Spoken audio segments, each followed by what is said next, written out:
সংখ্যাগরিষ্ঠ বাঙালি জাতির তবু সেদিন ঘুচিল না অধীনতা। সংখ্যাগরিষ্ঠ বাঙালি জাতির মাতৃভাষাকে উর্দু ভাষার সব মানুষের কাছে চলল পদানত করার গভীর ষড়যন্ত্র, যা আজও সকলের মনে আছে। ঘোষণা করল উর্দু হবে পাকিস্তানের রাষ্ট্রভাষা, বাঙালি জাতির নিজের মনের আশা। সেদিন রফিক, সালাম, বরকত, জব্বার, শফিউল মিছিল বার করল রক্ষা করিতে আমাদের মাতৃভাষা। সেই মিছিলে চলল গুলি মুহুর্মুহু, মৃত্যু হলো প্রথম সারিতে ছিল যারা, তাদের সেই মৃত্যু যায়নি বৃথা, আজও মাতৃভাষাকে রক্ষা করিল তারা।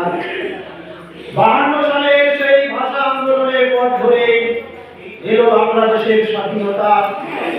32 লক্ষ মানুষের জীবনের বিনিময়ে ঘুচে গেল বাংলা মায়ের অধীনতা।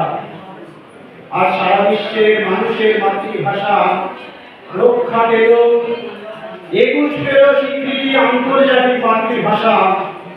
আমার ভাইয়ের রক্তের বিনিময়ে পূর্ণ হলো সব জাতি, সব মানুষের মনের আশা।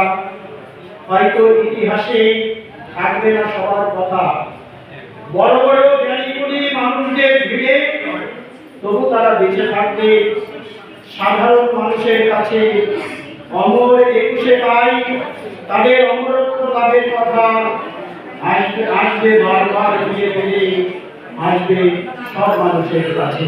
নমস্কার।